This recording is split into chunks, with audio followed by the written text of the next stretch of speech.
Oh, I believe it. I believe it. Ike and Tina Turner, Jim Pewter's Showtime exclusive interview. Here she is. Hello, Tina. Hi, Jim. Hey, how's everything going? Fine. You look beautiful. Thank you. And it's great having you on the show. Thank you. It's We're great going being to, dip back into the past. That was from 1961, that record. That's right. How does it sound to you now? Oh, it still sounds great. You doing it in the show all the time? Oh, yes, all the time. How many pieces are you working with now? Well, in the band, there are 8 pieces, including Ike. And then we have the girls, which is the Ikeettes, 4 of them. And then 1 male vocalist. And Ike wrote this tune? Oh, yes. And he's busy working with musicians this afternoon. Yes, well, he handles the band. And, well, he runs the whole thing, and we sort of run around in it. But we're changing musicians, so he was working with some of the new musicians this evening. And you've been all over Europe, I heard, huh? Oh, yes. It was very nice. Well, let's go back and pick out another great hit. A thing called Good, Good Lovin'. You ready, Tina? Right. Go! Good, good. Jealous of it. I'm jealous of it. That's Tina. And she's here. We're going to play a record, Tina, that you cut, was this about 1966, River Deep Mountain High? That's right. Big sound. Beautiful. Did you enjoy that session? Oh, yes, I really did. It wasn't so much the sound that I really liked. It was just the difference in the song from what I had been doing, and it's such a beautiful story to me. It was very different. When did you cut it? Late at night?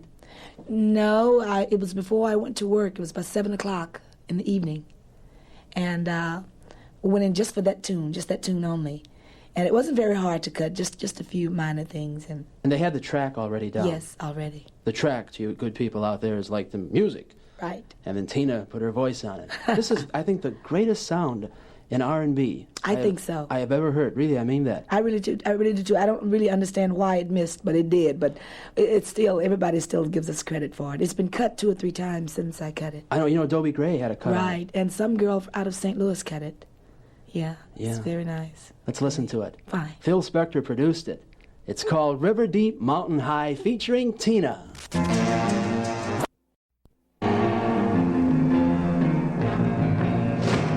A queen of soul, Tina Turner, River Deep Mountain High. Tina, you were telling me about the rehearsals on this. Yeah. The rehearsal on this tune was very hard for me. Well, I was working, rehearsing like 1 to 5 in the evening with Phil, and then I was going to work from like 8 in the evening to like 1 at night. And this particular tune, when he was working on this tune, he was working on like 4 or 5 others because he was searching, And at the end of the day, I was so excited about this tune, I used to run home and say, "Oh, Ike, this one tune that Phil has is so fantastic." He said, "How does it go?" I said, "Oh, I don't know. It's like, I never could really explain it to the him. melody you couldn't remember. Never could remember it until then after the session. Then I got home and I sang it for him. And right away, Ike loved it. And, he plays piano and guitar and, not a lot of the other instruments. And he picked it up on piano. So we just started playing it a lot in the dressing rooms. We always just groove it, And then finally we started doing it on the stage. And even before the record came out, people used to go, "Play the River Deep, the River Deep, River." They didn't know what the title was, Everybody really liked it. Well, after you cut it and you heard yourself on the playback, what went through your head? Well, I don't particularly like my voice a lot of the times, Like Phil says, nobody could have done the record better, He said, so I said, "Oh well, yes, Phil. I think there could have been some people that could have done it better." But I wasn't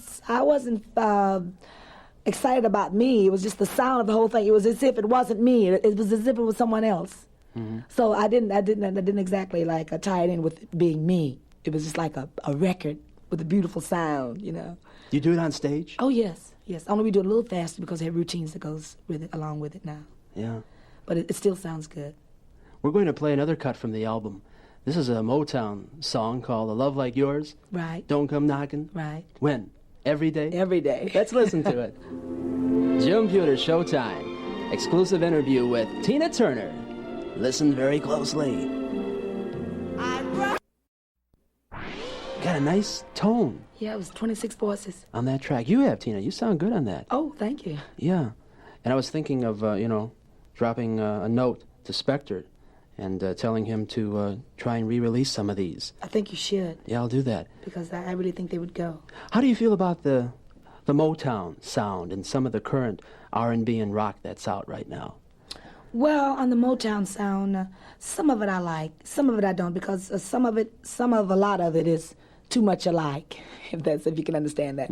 What I like mostly, one of the things I like by Motown now is like really the soulful, greasy stuff like Wish It Would Rain. He has to get it more into that bag. Yeah. But I some of the Supremes I like, not all of it, but just most of the really bucket stuff that I really like from Motown. It's not so much the Motown sound that I like. You know, I never really did.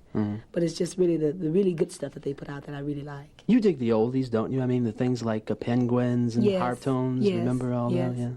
We play a lot of them on Friday. Oh, well, I have to start listening to your station. I never knew about it before. I know, but I just got in touch with you, and you were Right. back from Europe, and when you go over there again, you tell them the Jim Pewter show you were on, and they listen over there every I will. afternoon. I will. How did you and Ike get together? Well, it's so amazing. I never knew about the record industry at all, or like the shows. I never knew that people cut a record, and the same person that you heard on the radio was out like on stage, you know. So I went to hear Ike Turner one night. This is like the beginning was Ike Turner and the Kings of Rhythm. This was his group? Yeah. Yeah. What year was this about? This was like 59, 57, I'm sorry, 57. And I went and, so I've always sang. So I says, oh, I sure would like to sing with that group. So what made me ask Ike was there was a girl going to the same school I was going to, and she said, she started singing with him. So I says, oh, I can beat her singing. I must get on the stage. So I always asked Ike if I could sing. He always say, okay, I'm going to call you. He never did. So this one night, Ike used to play organ on stage on intermission. And the drummer came up and set the microphone down for my sister to sing. And Eileen said no. So I said, okay, I will. And I started singing. And everybody came running in from outside, you know, looking to see who was singing. I got up off the organ. He was so excited. He didn't know I could really sing. And he took me to his house and wrote a record. And he says, I'm going to record you and everything. But I wasn't really interested because I didn't really know. So he wrote a tune for the guy that was singing in the group at the time. And the guy didn't show up for the session. I knew the song, so I cut the song and it hit. And that was the beginning of Ike and Gina. Groovy. Let's listen to you and Ike. Fine. So fine. So fine. Ike and Tina Turner. Remember the Fiestas, 1959 on that? Yes, I do. You know, Tina, we had time for another record, but I just want to talk with you before we close things off. Fine. And let's chat about overseas, some of the places you've been. Well, let's see. The places that I can remember is London, Manchester, Liverpool, not Liverpool, where are the Beatles from? Yeah, they're from Liverpool. Yeah, that's right, Yeah. Liverpool. And those are the main places that I remember because the cities sort of fascinated me, you know, that so big, and they were like England to me. Those are the places that I remember, but went to a lot more places, but I can't remember. But my favorite in England would be London. When you get into a new place, I know Ike and all the fellas have to set up, you know, the instruments and the amplifiers. A lot of times the sound isn't the same, like it was maybe back in L.A. or Philly or St. Louis. Does this sometime bug you? Yes, it does an awful lot because I'm interested in my sound because I have a sort of a loud voice. And sometimes I worry about it bugging people. Like, in other words, there are some places we play that has a lot of metal, and the sound sort of comes back. So a lot of times we'll get out of tune or I'll go out of key. I have to constantly, like, press my ear to make sure I'm in tune. And it's very hard, like playing at auditoriums. Clubs are better, or a small auditorium. Smaller place. Yeah, but larger places, it's very hard to get the right sound. Now, getting back to L.A., you were at the Cheetah just a few weeks ago. Right.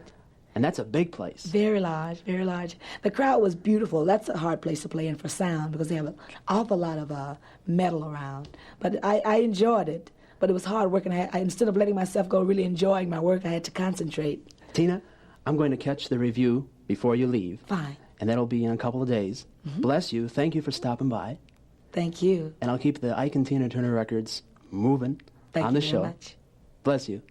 Jim Pewter. Straight ahead, don't bunch up. Bye-bye.